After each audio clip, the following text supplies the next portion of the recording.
আসসালামু আলাইকুম।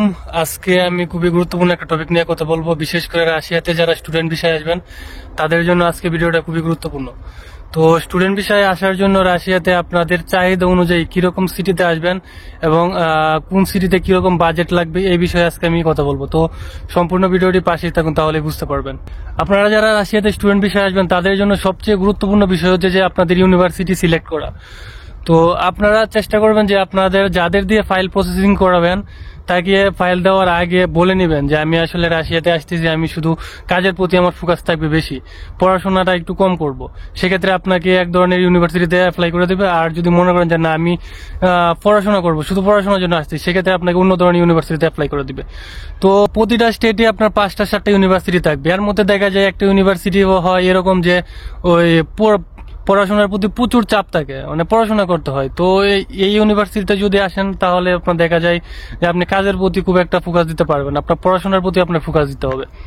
তো আপনারা যারা ফাইল প্রসেসিং, যাকে দিয়ে ফাইল প্রসেসিং করাবেন তাকে বলবেন যে আসলে আমি রাশিয়াতে পড়াশোনার জন্য আসতেছি, তো আপনাকে ওই রকম ইউনিভার্সিটিতে অ্যাপ্লাই করে দেবে। আর যদি মনে করেন যে না আমি কাজের জন্য আসতেছি, তাহলে আপনাকে ওই যে কাজের ইউনিভার্সিটি, যে ইউনিভার্সিটিগুলোতে পড়াশোনার চাপ কম, ওই সকল ইউনিভার্সিটিতেই অ্যাপ্লাই করে দিবে। তো আমি আমার মূল টপিকে আসি আজকের।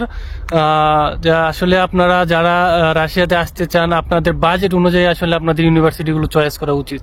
কারণ আপনাদের বাজেট যদি কম থাকে সেক্ষেত্রে আপনি আপনাদের জন্য এক ধরনের ইউনিভার্সিটি, আর যদি আপনাদের বাজেট মোটামুটি ভালোই থাকে সেক্ষেত্রে আপনাদের জন্য অন্য ধরনের ইউনিভার্সিটি।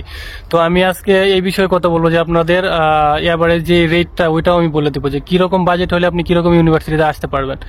তো সম্পূর্ণ ভিডিওটি পাশে থাকুন, তাহলে বুঝতে পারবেন। প্রথমে আসি যে আপনাদের বাজেট যদি ভালো থাকে সেক্ষেত্রে আপনারা মস্কো অথবা কাজান অথবা সেন্ট পিটার্সবার্গ এই সকল সিটিতে আসতে পারেন। ওই সকল সিটিতে আসলে আপনার 1 বছরের টিউশন ফি, হোস্টেল ফি, মেডিকেল, তারপর হচ্ছে মেডিকেল ইন্স্যুরেন্স, ফিঙ্গার, এইসব সহ আপনাদের বাজেট 5 লাখের মতো রাখতে হবে, 5 লাখের উপরে। কারণ এইসব ইউনিভার্সিটির টপ র্যাঙ্কিং এই ইউনিভার্সিটিগুলোতে আপনার আসতে হলে 5-এর উপরে মোটামুটি একটা টার্গেট রাখতে হবে, 5 লাখের উপরে। আবার এর চেয়ে কমেও আছে, কিন্তু এগুলো আর কি মানে র্যাঙ্কিং খুবই কম। তো ওইগুলোতে আসলে খুব কমই আসে, যেগুলো একটু র্যাঙ্কিং ভালো, সবাই চায় একটা ভালো ইউনিভার্সিটিতে অ্যাডমিশন নেওয়ার জন্য। তো ওই সকল ইউনিভার্সিটিতে যদি আসেন তাহলে এ টু জেড মিলে আপনার 5 লাখের উপরে একটা টার্গেট রাখতে হবে।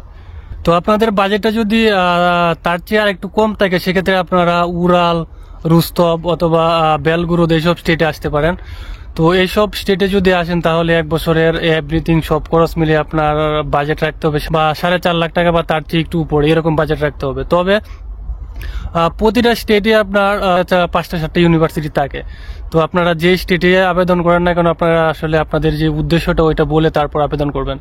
আর নইলে দেখা যায় আপনারা আইসা পড়ে আবার ওই যে পড়াশোনার আবার ওই কাজ দুইটা নিয়ে আবার একটা হয়রানির শিকার হবেন। তো আগে থেকে বিষয়টা ক্লিয়ার রাখবেন। তারপর আসি যে আসলে মোটামুটি লো বাজেটের মধ্যে এভারেজ সিটিগুলো। তো এভারেজ সিটিগুলোর দিকে যদি আসি সেক্ষেত্রে প্রথমে আসতে হয় যে বর্নেজের কথা, বর্নেজ স্টেট। তো বর্নেজ স্টেট হচ্ছে বাংলাদেশ থেকে কি বলবো প্রচুর পরিমাণে স্টুডেন্ট থাকে বর্নেজ স্টেটে। মোটামুটি বলা যায় যে 1/3 রাশিয়ার 1/3 স্টুডেন্টে বর্নেজে আসে।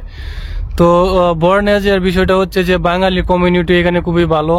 তারপর জবের ফেসিলিটিজ মোটামুটি আলহামদুলিল্লাহ ভালোই। তো বর্নেজটা হচ্ছে এবারে সিটির মধ্যে বলা যায়, এটার বাজেটও মোটামুটি কম আছে। তো এই কারণে আর কি বর্নেজে সবাই আসে। তারপর এবারে সিটির মধ্যে রিয়াজান, চেসনিয়া এই সকল স্টেটে আসতে পারেন। তো এই সকল স্টেটে যদি আসেন তাহলে আপনার 1 বছরের প্রিপারেটরি কোর্সে যদি আসেন সেক্ষেত্রে 1 বছরের টিউশন ফি এভরিথিং সব মিলে আপনার দেখা যায় 4 লাখ অথবা 4 লাখের উপরে একটা বাজেট রাখতে হবে। তো এইসব স্টেটে যদি আমার মাধ্যমে আবেদন করতে চান তাহলে আমার হোয়াটসঅ্যাপ নাম্বারে আপনারা SMS করবেন, অথবা আপনাদের যে কোনো তথ্যের প্রয়োজন হলে আমার হোয়াটসঅ্যাপ নাম্বারে SMS করবেন, আমি ফ্রি টাইমে আপনাদের রিপ্লাই দিয়ে দিব। তো আজকের মতো এই পর্যন্তই, আল্লাহ হাফেজ।